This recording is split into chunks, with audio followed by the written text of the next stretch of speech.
Bismillahirrahmanirrahim. Assalamualaikum warahmatullahi wabarakatuh. Dear students, this is explanation for TOEFL simulation section 3, reading part 2, questions number 20 to 50. You have already answered the questions previously, so let's directly pay attention to the explanation of each passages or text. Let's begin from text 3. This is short enough, yeah. And as I said to you before, to answer questions of reading section, let's directly read the question. Langsung kita baca pertanyaannya, ya. Nomor 20, what is the main topic of this passage?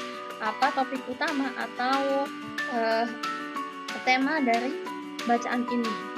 Kita langsung cari dengan mencari main idea atau ide pokok dari paragraf. Biasanya main idea itu ada di kalimat pertama of every paragraph, ya. Kita baca the first sentence of the first paragraph. Andy Warhol, known chiefly as a painter, was a leader of the pop art movement of the 1960s. Nah, di sini menceritakan bahwa Andy Warhol itu adalah orang pelukis, ya, dan juga dikenal sebagai pemimpin dari gerakan seni pop tahun 1960-an. Kemudian yang paragraf kedua, Warhol is also known for his films. Oke, di sini disebutkan kalau Warhol itu juga dikenal dalam perfilman, ya, dan ini karyanya. Kemudian yang ketiga, his main contributions to modern art are his invention of the artist as an impersonal agent and his role as the catalyst. Nah, di sini dijelaskan kontribusinya terhadap seni Amerika modern, ya, yang berupa penemuannya terhadap ide kalau artis atau seniman itu adalah agen impersonal atau yang umum yang banyak diketahui oleh halayak, gitu ya. Kemudian his role dan juga perannya sebagai katalis. Katalis itu kalau dalam bahasa kimia adalah enzim yang mempercepat suatu reaksi, gitu ya. Kalau di konteks ini mungkin sebagai penggerak untuk penggerak yang mendukung seniman-seniman yang lain. Jadi di sini jelas, ya, menjelaskan tentang Andy Warhol dan juga tentang seni, ya, seni. Nah, jadi pilihannya kalau the pop art movement of the 1960s ini kurang tepat, ya, karena hanya movementnya saja, ini sebagian kecil aja. The collective known as the factory juga enggak, ya, ini sepertinya hanya informasi kecil saja. The art and life of Andy Warhol, ya, yang ini yang tepat. Jadi seni dan kehidupan Andy Warhol, karena di sini juga dijelaskan sampai Andy Warhol itu meninggal, ya, tahun 87. Next, in line 4, what does the mechanical process refer to? Kita lihat line 4. Line 4 di sini, this mechanical process. Oke, yang ini, ya. Nah, karena ada kata this, means that mechanical process ini sudah dijelaskan sebelumnya. Kita lihat di previous sentence atau kalimat sebelumnya. Forget an collective known as the factory use the process of silk screening. Oke, sudah jelas, langsung ketemu di sini, ya. The process. Nah, ini proses. Ini proses silk screening. Jadi untuk memproduksi apa? Recognize American cultural images, ya, gambar budaya Amerika yang dikenal. Jadi, oke, ini jawabannya silk screening, ya. Next, number 22. Make the point in line 5 could be replaced by which of the following? Oke, kita lihat made the point. Made the point. Nah, di sini, oke. This mechanical process made the point that the painted image was mundane and the artist detached. Oke, jadi proses mekanik ini bla bla bla bahwa gambar yang dilukis adalah mundane itu umum, gitu ya, atau biasa, bisa common, general, or ordinary. And the artist detached itu sama dengan spirited. Nah, jadi kira-kira apa yang bisa menggantikan made the point ini? Nah, bla bla bla. Oke, kita lihat opsinya. Kalau inserted itu jika ini adalah kalimat made the point, ini kalimat aktif ya, memasukkan, ini mengabaikan, menunjukkan atau menjelaskan ya, ini menyediakan. Jadi sepertinya yang paling tepat adalah yang implied ya, implied menunjukkan bahwa gitu ya, atau menjelaskan bahwa painted image itu atau gambar yang dilukis itu adalah ordinary. Kemudian yang number 23, the word mundane in line 5 is closest in meaning to, ya ini sudah saya jelaskan bahwa mundane ini sama dengan common atau general atau ordinary, umum atau biasa. Kemudian number 24, according to the passage, Warhol worked in all of the following media except. Oke, kita baca di teksnya dan kita lihat dulu opsinya apa aja. Collage, kolase ini ya, music, painting, film. Oke. Yang di paragraf 1 ini jelas ya, berarti kalau dia adalah painter berarti berkecimpung di dunia painting. Kemudian yang kedua, paragraf kedua ini di dunia perfilman ya, film, yes. Kemudian tadi ada opsi music. Oke, bisa kita lihat di sini. Photograph, music, live, and dance. Nah ya, berarti yang tidak merupakan pekerjaan yang pernah dilakukan oleh Warhol adalah kolase, seni kolase ya. Next, which recording group does the passage say Andy Warhol supported? Oke, mana sih grup rekaman yang disupport oleh Andy Warhol? Kita lihat grup rekaman itu identical with music ya. Oke, ini tentang movies. Kemudian ini ya, Warhol worked with the Factory and the rock band. Nah, rock band, The Velvet Underground. Nah, rock band ini menunjukkan bahwa itu adalah grup musik ya, atau yang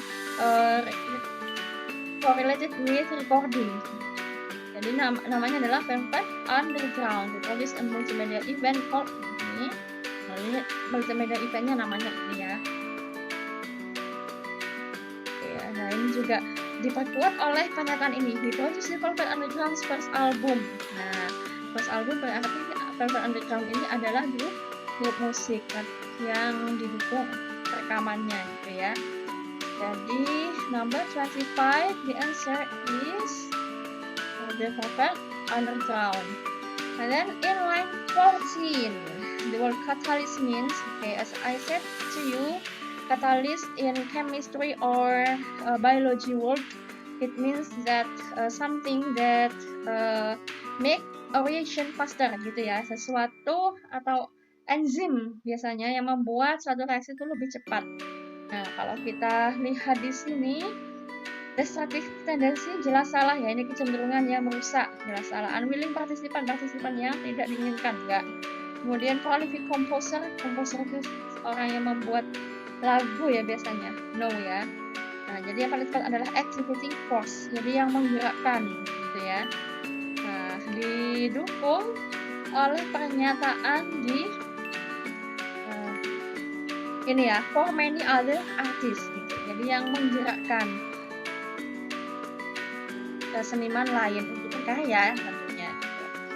Selanjutnya, when was Warhol nearly killed? Nah, ini jelas disampaikan ini ya, dan ini tersurat ada di paragraf terakhir ini ya. Nah, after he was shot and nearly killed in 1968. Nah, jadi jawabannya adalah 1968 ya. Okay, so the answer is B. Well, which of the following statements would the author of this passage most probably agree with? Oke, pernyataan berikut ini yang memungkinkan penulis dari teks tersebut setuju dengan yang mana kira-kira? Oke, kita baca satu persatu pernyataannya. First, Warhol has had great impact with his ideas about the modern artist's role in society. Warhol memiliki impact atau pengaruh yang sangat luar biasa dengan idenya ya tentang role artist, peran para seniman modern di masyarakat. Ya kemungkinan iya ya. Coba kita baca yang kedua dulu. Andy Warhol's screen are his greatest contribution to modern American art. Ini enggak ya, karena disebutkan di teks yang kontribusinya Warhol itu yang ini ya berupa invention and also a catalyst ini. Jadi yang B salah, dan yang C, an attack on his life ended Warhol's career before he achieved success. Oke, ini juga salah ya, karena sebelum dia meninggal, dia sudah sukses ya kan. Well, since Andy Warhol did his artwork in collaboration with others, his achievements do not mean very much. Enggak juga ya, ini kolaborasi dengan grup Velvet, ya ini ya tadi ya, Velvet Underground, ya dia memproduksi multimedia event yang disebut ini. Tetap banyak berkontribusi ini ya, exploring plastic inevitable ini arti sebenarnya adalah tidak dapat dihindari gitu ya. Nah jadi opsi yang paling tepat adalah yang E, karena dia memiliki pengaruh yang sangat luar biasa terhadap dunia seni ya kan. Dia sebagai leader of the pop art movement, kemudian kontribusinya ini ya, menganggap bahwa seniman itu adalah impersonal agent, kemudian dia sebagai penggerak dan sebagainya. Okay, and the last question, all of the following statements about Andy Warhol are true except, semuanya ini benar kecuali yang mana yang salah. Okay, kita baca satu-satu. He was a pop artist. Benar ya, pop artist karena sudah disebutkan di kalimat pertama ini. Leader of the pop art movement, benar. Kemudian number 2 or B, he directed movies. Dia mendireksi sebuah atau beberapa film. Benar juga ya ini ya. Warhol is also known for his films. Karyanya ini Chelsea Girls and Blue Movie. Ya, benar. Kemudian yang C, he died of a gunshot wound. Dia meninggal karena luka tembakan. Nah, oke coba yang D dulu. He was supportive of many artists. Dia mensupport atau mendukung banyak artis. Ya, ini juga benar sebagai katalisator itu ya. Jadi kemungkinannya yang C. Oke, jadi kita lihat dulu atau konfirmasi lagi apakah benar dia meninggal karena luka tembakan, gunshot wound. Enggak ya, karena di sini dijelaskan after he was shot and nearly killed, hampir terbunuh, masih hampir ya ketika ditembak itu. Warhol was less aktif, masih apa namanya, masih hidup, maksudnya less aktif itu. Baru kemudian dia meninggalnya 87, nah jaraknya jauh juga ya, tertembaknya tahun 68, dia meninggalnya 87, berarti 20 tahunan, 19 tahun setelahnya gitu ya. So let's move on to the next text.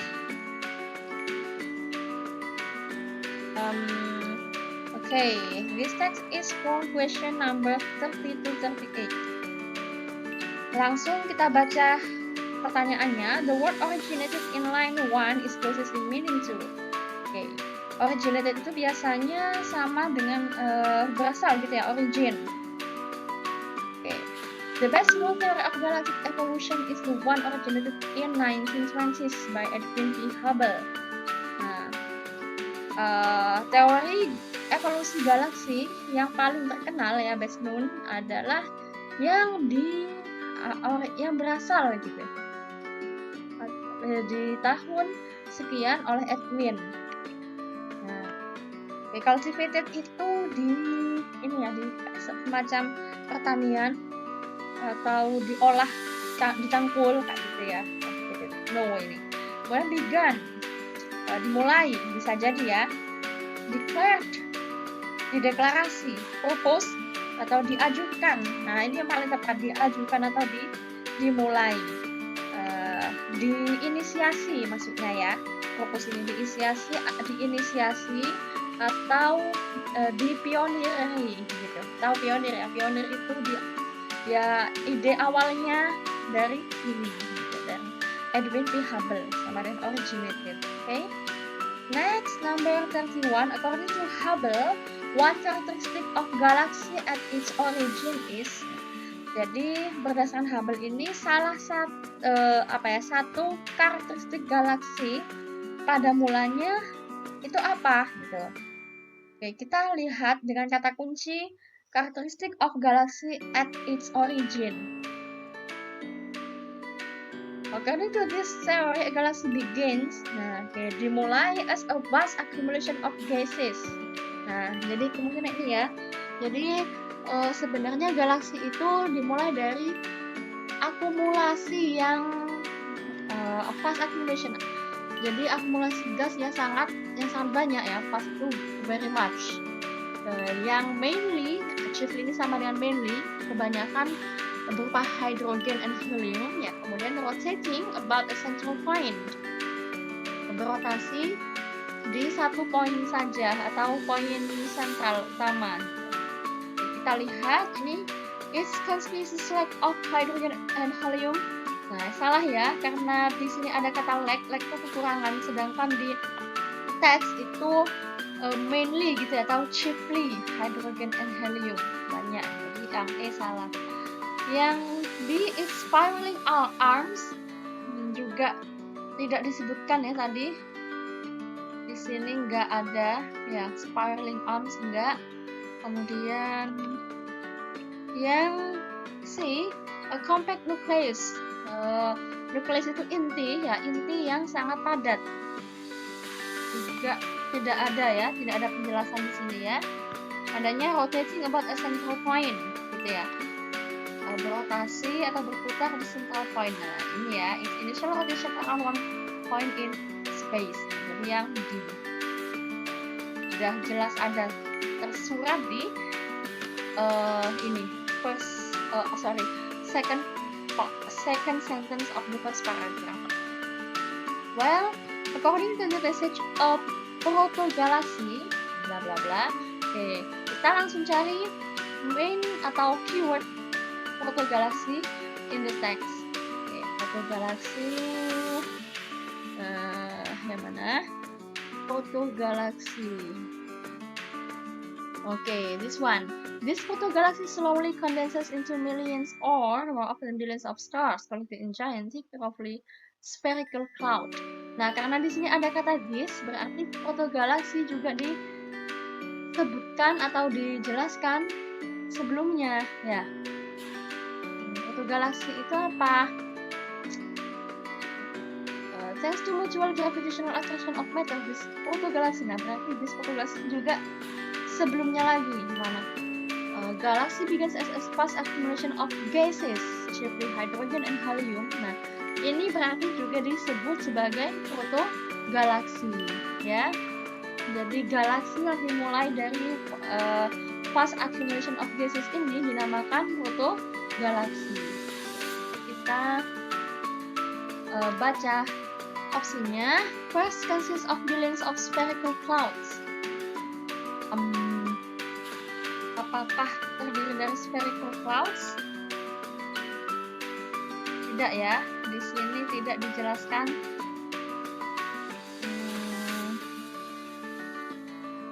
Di sini ada roughly spherical cloud tapi collected ya, collected in. Jadi protogalaksi itu terkumpul di spherical cloud, tapi bukan pengertiannya dari protogalaksi spherical cloud itu. Jadi yang opsi E salah. Kemudian results from an ellipsoidal galaxy, berasal dari ellipsoidal galaxy. Apakah iya? Enggak ya, karena ellipsoidal galaxy itu setelahnya ya ini. This is what Hubble called an ellipsoidal galaxy. Oh, berarti yang ini, yang roughly spherical cloud, ya itu adalah ellipsoidal galaxy. Salah juga. And then it is a great mass of gaseous materials. Apakah benar? Ya benar ya, ini accumulation of gas. Ya, jadi of gases, jadi banyak gasnya. Jadi ini jawabannya yang paling tepat adalah great mass of gaseous materials, materi gas yang berjumlah sangat banyak. Ignores the law of angular momentum, ini juga nggak disebutkan sama sekali ya di paragraf yang menjelaskan tentang protogalaksi. Salah. Selanjutnya, next number 33, all of the following are true about an ellipsoidal galaxy as it ages, except. Oke, langsung kita cari tentang ellipsoidal galaxy ya. Ellipsoidal galaxy, oke, this one, ellipsoidal galaxy. Nah, karena di sini ada kata this juga, berarti penjelasannya ada di sebelumnya juga ya, di in condenses into millions or more often billions of stars collected in a giant roughly spherical cloud. Kita lihat apakah ada it becomes flatter, contracts, creates more hydrogen, develops more congested center. Nah, tidak ada semua ya. Nah, kalau tidak ada gitu berarti kemungkinan ada penjelasan setelahnya. Over many more millions of years, gravity slowly causes such a galaxy. Oke. Karena di sini ada kata such a galaxy, berarti such ini galaksi seperti itu. Gitu.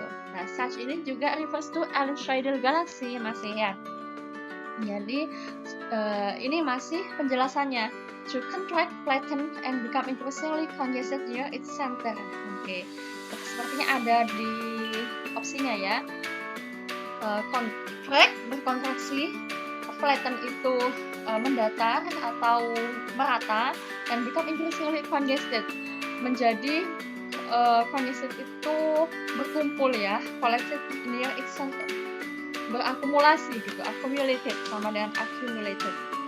Oke, kita lihat di sini becomes flatter ya tadi benar, except berarti ya yang salah ya, contract berkontraksi iya. Develops more congested center iya ya, jadi yang salah ini. It creates more hydrogen. Jadi ini tersurat ya dan jelas langsung bisa kita temukan. Next, number 34. According to the passage, the effects of the law of the conservation of angular momentum. Jadi kata kuncinya ini adalah law of the conservation of angular momentum ya. Kita lihat di teks di sini. Oke, di sini ya. Due to the law of, nah tadi kan ditanyakan efeknya. Nah, di sini ada kata due to, karena. Due to the law of the conservation of angular momentum, it also begins to rotate more and more rapidly. Nah, berotasi lebih dan lebih cepat lagi gitu. It ini kembali kemana? Masih ke ellipsoidal galaxy itu ya. Kemudian selanjutnya the centrifugal force thus generated finally scatters much of the material from the galaxy. Tekanan atau gaya centrifugal itu yang menjauh dari inti gitu ya. Kemudian menyebabkan scatters itu menyebarkan banyaknya material dari bagian luarnya galaksi ya ke space atau ke ruang angkasa seperti itu. Jadi kita lihat opsinya create congestion at the galaxy's core. Enggak ya, karena tadi di penjelasannya itu malah scatter ya. Scatter itu menyebarkan. Kalau congested itu tadi berakumulasi, accumulated, accumulation. No, jelas salah. Scatter galactic matter into space. Nah, bisa jadi ini yang benar ya.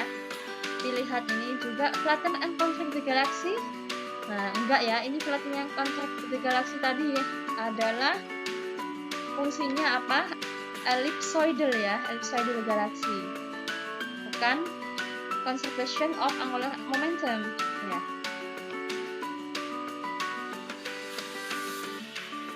Ini adalah tadi kan impact ya atau dampaknya dari angular momentum itu. Jadi lebih tepatnya ya yang B ini ya. Galactic matter into space ya. Ada di kalimat setelahnya due to the law of the conservation of angular momentum, kemudian membuatnya berotasi lebih cepat lagi, sehingga centrifugal force-nya itu menyebabkan ini menyebarnya banyak material ke ruang angkasa, ke space, ruang angkasa sekitarnya. Okay, next. According to the passage, a spiral galaxy, bla bla bla. Oke, langsung kita cari spiral galaxy. Nah, spiral galaxy ada di last sentence ya. This is how the familiar spiral galaxy with its characteristic compact nucleus and its widely dispersed spiraling outer arms is formed. Nah, this ini berarti kalimat sebelumnya. Kalau sebelumnya itu tadi yang tadi yang menyebar itu materi dari luarnya galaksi itu yang menyebar, ya kan, ke space atau ruang angkasa sekelilingnya, dan itu menyebabkan terbentuknya spiral galaxy gitu. Spiral galaxy itu karakteristiknya adalah memiliki nukleus yang padat, compact, kemudian terdispersi ya. Kita lihat yang can be easily observed with the naked eyes. Tidak ada penjelasan ini ya tadi. It's an evenly dispersed network of a galactic matter. Tadi ada ya kata-kata dispersed ini ya. Oke, kita tahan dulu. Yang kemudian yang C is created by accelerating rotation of ellipsoidal galaxy.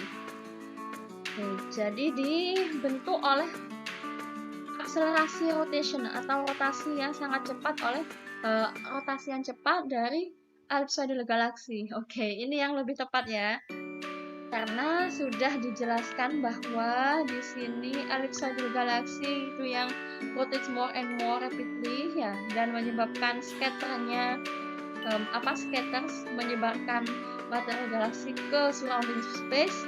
Kemudian this is how.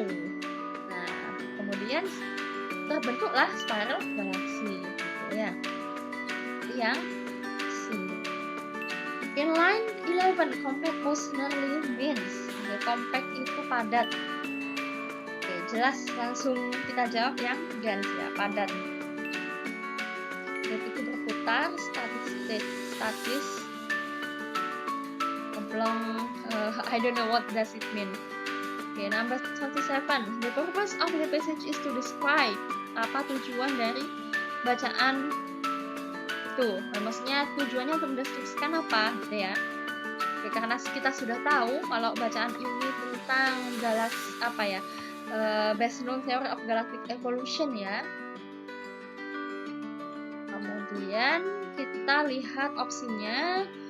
Yang first, three theories of galactic formation. Enggak ya, karena hanya satu tadi. The most famous theory of evolution of galaxies. Ya, yang ini ya. Sudah jelas di first sentence of the first paragraph ini. The best known theory of galactic evolution. Berdasarkan teori ini, ya galaksi berasal dari bla bla bla, dan dijelaskan selanjutnya atau seterusnya secara detail ya. Kemudian next question, the paragraph following this would most likely be about. Jadi ini ditanyakan kemungkinan paragraf yang mengikuti teks di atas itu kemungkinan akan membahas tentang apa. Nah, kalau pertanyaannya seperti ini, kita lihat paragraf yang terakhir. Ya, paragraf terakhir itu membahas tentang apa sih? Ternyata this is how to develop spiral galaxy. Membahas tentang spiral galaxy, ya kan? With its characteristic compact nucleus and bla bla bla is formed. Nah, sebelumnya juga membahas tentang galaksi-galaksi juga kan ya, ada beberapa macam galaksi, ada ellipsoidal dan juga ada protogalaksi. Jadi kemungkinan yang dibahas selanjutnya adalah tentang galaksi juga, tapi mungkin beda jenis ya. Ini proto, ini ellipsoidal, ini spiral. Kita lihat opsinya. How other types of galaxies are formed? Iya, maksudnya ini ya. Jadi bagaimana tipe galaksi yang lain terbentuk, gitu ya. Jelas. Let's move on to the next text. Ya, ini teks yang terakhir. Questions 39 to 50. Langsung to the first question. The primary purpose of this passage is to.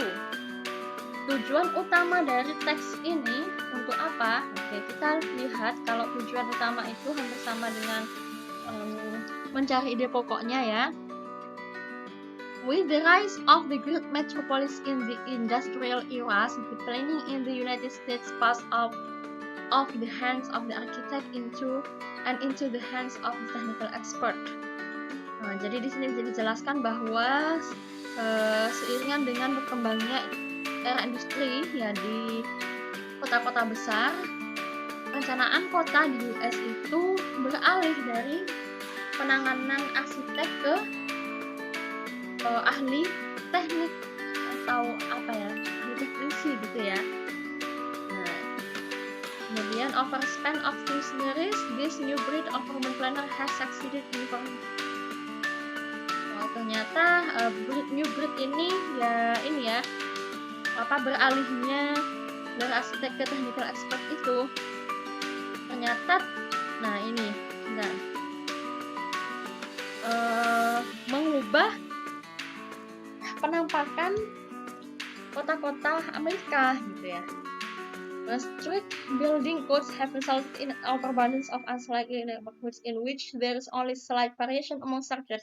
Oke, jadi building codes yang strict itu yang sangat padat gitu ya, ternyata menghasilkan unsightly. Unsightly ini apa ya?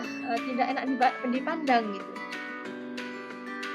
Apanya tidak enak dipandang? Nih, neighborhoods atau perumahan-perumahan atau lingkungan penduduk gitu ya, yang sangat ini overabundance itu tidak unsightly-nya itu kebangetan gitu. Ini topik membahas tentang ini ya, beralihnya penanganan city planning dari arsitek ke technical expert seperti itu. Oke, kita lihat. So the accomplishment of the modern technical expert. Belum ya. Point out the failures of old-fashioned architects. Oke, kita belum dapat ini. Argue for the preservation of natural surroundings. Preservation itu swaka gitu ya, atau perlindungan dari lingkungan alam. Communicate the author's preference for architects over technocrats. Mengkomunikasikan preferensi atau keberpihakan penulis untuk arsitek daripada teknokrat. Apakah benar? Kita lihat karena belum terjawab dari every first sentence of every paragraph, kita baca first paragraph full ya.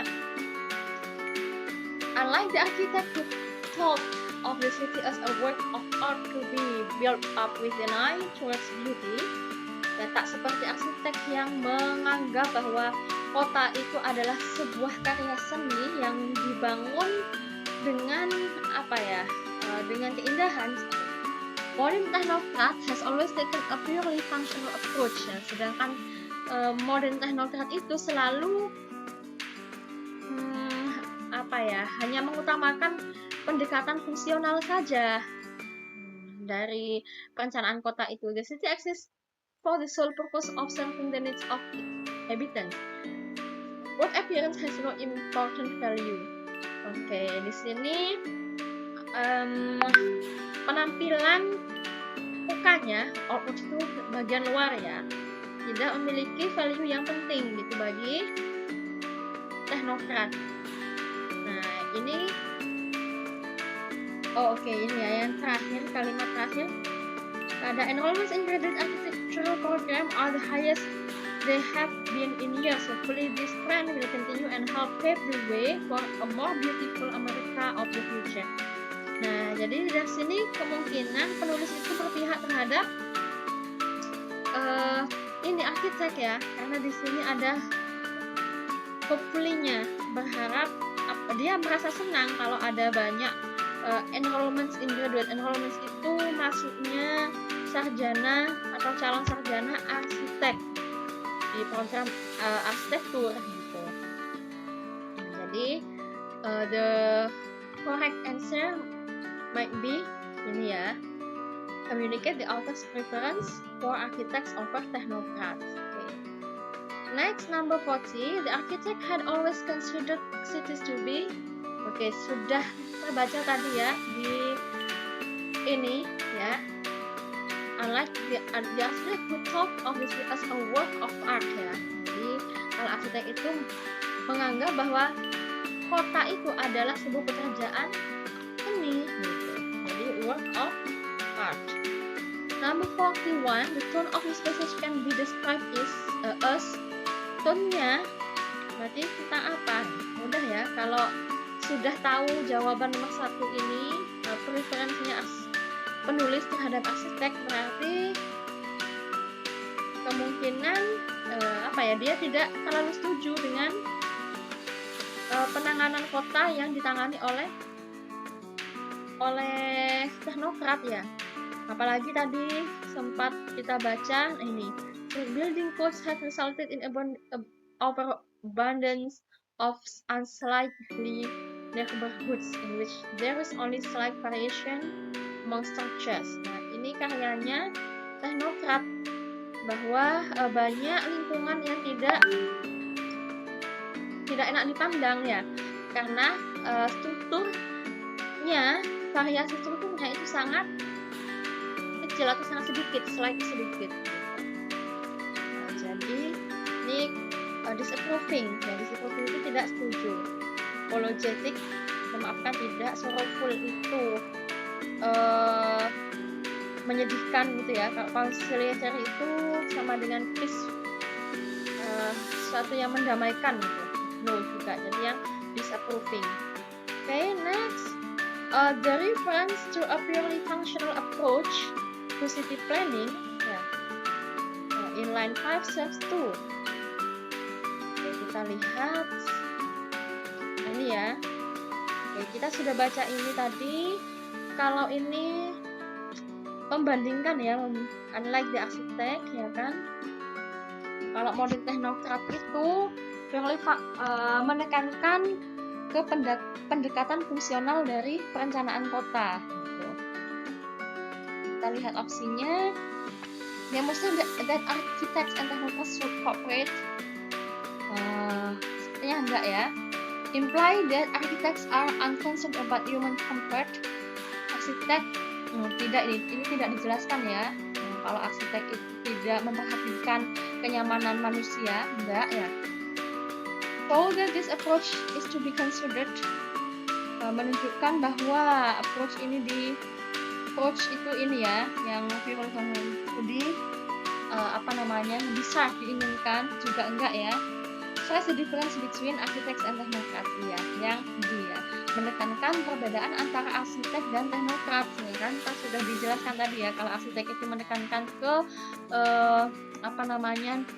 segi seninya ya, keindahan, kalau ya teknokrat hanya pendekatan fungsional saja.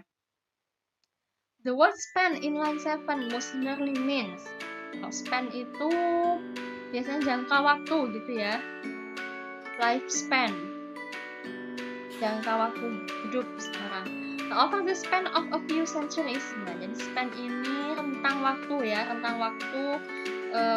beberapa abad gitu. Jadi kita lihat opsinya. Extension itu perpanjangan waktu, no. Days itu hari, no. Bridge jembatan ya. Stretch ini ya, stretch itu ya sama dengan span, rentang atau jangkauan. Next, number 44, the word face in line 14 most nearly means. Oke, kita lihat face. Kalau face itu ya muka ya, ini ya appearance. Expression nggak mungkin, conflict nggak, value nilai. Tapi kita lihat dulu 14 rules of. Oke, di sini nggak ada kata face ya, adanya di sini yang di garis bawah ini. Oke, ini ya. This new breed of urban planner has succeeded in forever changing the face of American cities. Muka dari kota-kota Amerika ya, bukan muka ya, apa ya namanya, penampakan gitu ya, penampakannya atau penampilannya. Jadi benar tadi appearance. Next, in the second paragraph, the description of cities can best be described as deskripsi dari kota di paragraf kedua itu seperti apa? Kita lihat. Ini sudah tadi ya.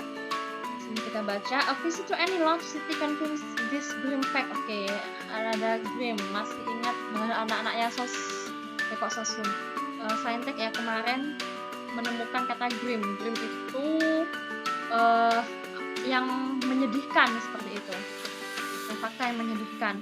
Even a casual observer could not fail to notice that the typical urban landscape is arranged along the lines of a tedious chessboard pattern.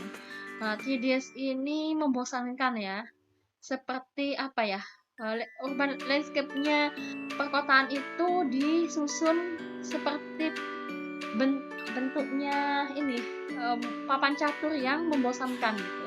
Which four corner intersections and long and dull streets. Dengan jalan-jalan yang kuno. Nah, jadi di sini ini ya kesannya itu urban city planning-nya sangat membosankan seperti itu ya, tidak menyenangkan. Jadi tolerant enggak ya, unflattering ya, unflattering itu make someone or make people unhappy. Atau apa ya, unpleasing, tidak menyenangkan. Regulated itu peraturan, monotonous itu monoton. Ya bisa be or be, tapi lebih tepat yang be ya. Monotonous itu hanya monoton saja. Nah, sedangkan unflattering itu tidak menyenangkan. Next, according to the passage, what is a consequence of strict building codes? Oke, langsung kita cari kata kunci strict building codes ya. Strict building codes. Nah, langsung ketemu di paragraf ketiga ya. Strict building codes have resulted in an overabundance of unsightly neighborhoods in which there is only slight variation among structures. Gitu ya. Jadi menghasilkan apa ya? Perumahan atau rumah-rumah penduduk yang tidak enak dipandang dan variasi antar strukturnya itu sangat kecil. Kita baca opsinya, oke langsung ketemu ya yang unsightly regularity of building styles ya, jadi gaya bangunannya itu tidak enak dipandang gitu. Kalau yang B jelas salah ya, more requests than are necessary. No. Lack of interested building observers. Nah, observernya ini yang membuat salah ya, tidak benar. Kemudian return of the old time architect enggak juga. Yang ini sudah jelas tadi. Kemudian 47. We can infer from the passage that the author sees modern architecture as. Nah, jadi penulis ini melihat bahwa modern architecture sebagai apa, atau seperti apa sih modern architecture itu. Nah, di sini si penulis itu support modern architecture ya. Nah, dijelaskan terutama tadi ya, di sini modern architecture itu menekankan ke seni dan keindahan. Kemudian di sini juga ada tone berharap ya kalau arsitektur itu akan berkembang dengan adanya banyaknya graduate yang masuk di program arsitektur. Kemudian di sini juga ada harapan bahwa hal ini akan membantu ya, help pave the way itu, membantu pave the way itu apa ya, mempermudah, is the way ya, for more beautiful America of the future gitu. Jadi the option necessary, dibutuhkan, impersonal, lovely, valuable. Jadi yang paling tepat ini impersonal ya. Kenapa kok impersonal? Impersonal itu ya apa ya, prevalent and accepted in public seperti itu. Jadi diterima secara umum gitu. Sama dengan tadi yang di teks sebelumnya yang tentang Andy Warhol sebagai katalis of arts itu ya, penggerak arts dan penggerak artis ya, dan memiliki invention kalau artis itu adalah impersonal gitu kan ya, impersonal agent. Nah, sama di impersonal. Next 48, the expression blotted out in line 18 is closest in meaning to. Nah, kita lihat line 18, blotted out. Oke, ini ya. So many metropolitan settings have been, ini for most important part, the hills and rivers that were once so much part of so many metropolitan settings have been blotted out by thoughtless construction. Jadi di banyak bagian ya, hills, perbukitan dan sungai-sungai itu yang dulu merupakan bagian dari tatanan kota metropolitan ya, telah di-blotted out oleh construction ini, building sama dengan buildings ya, bangunan-bangunan yang tak terlalu terpikirkan ini mungkin ya, apa namanya, seninya atau unsur seninya. Jadi blotted out itu sama dengan apa? Kita lihat blotted out, taken away itu diambil gitu ya, dirampas. Omitted itu dipotong, blocked out itu menutupi atau tertutupi. Made useless, dibuat useless atau tak berguna. Paling tepat adalah yang blocked out ya. Blocked out itu ya tertutupi. Jadi kita lihat dari konteksnya di sini ya. Jadi hills dan rivers yang dulu menjadi bagian pemandangan dari penataan kota metropolitan sekarang itu di-blotted out gitu, ditutupi oleh konstruksi yang tak terpikirkan nilai-nilai seninya gitu. Okay, next number 49 ya. It is most likely that the author will support which of the following. Kemungkinan penulisnya itu akan mensupport atau mendukung pernyataannya mana. An effort to enforce disregarded building codes, usaha untuk menguatkan disregarded building codes. Jelas enggak ya? Karena apa? Di teks tadi si penulis tidak setuju dengan building codes itu. Ya, ini kan building codes saya kesalahin apa? Nah, ini menghasilkan perubahan penduduk yang tidak enak dipandang. Yang A jelas salah ya. A jelas salah. And then yang B, programs increasing the public's appreciation for architecture. Nah, ini bisa jadi benar ya. Program yang meningkatkan apresiasi masyarakat terhadap arsitektur. Kalau yang C salah, kenapa? Plans to build Deer Park nggak mungkin ya, karena si penulis ini mendukung tatanan kota yang nyeni gitu ya, yang bagus gitu, yang enak dipandang. Kalau Deer Park ya nggak mungkin, tamannya malah harus lebih banyak gitu kan. Return to 18th century living styles ini juga nggak disebutkan, jadi yang B yang paling tepat. Program yang meningkatkan apresiasi publik terhadap arsitektur. The passage ends in a spirit of anger, disgust, accusation, hope. Oke, jadi ini sudah jelas ya. Jawabannya hope ada di last sentence of the last paragraph ini ya. Hopefully, this trend will continue and help pave the way for a more beautiful America of the future. Gitu ya. Jadi ini adalah sebuah harapan dari penulis. Jadi untuk menjawab pertanyaan seperti ini kita lihat di paragraf terakhir ya. Well, that's all the explanation of this reading exercise. Hopefully you can understand and Hopefully it will be useful for you while you are doing the real test of TOEFL in the next or coming future. Okay? See you in the next lesson. Wassalamualaikum warahmatullahi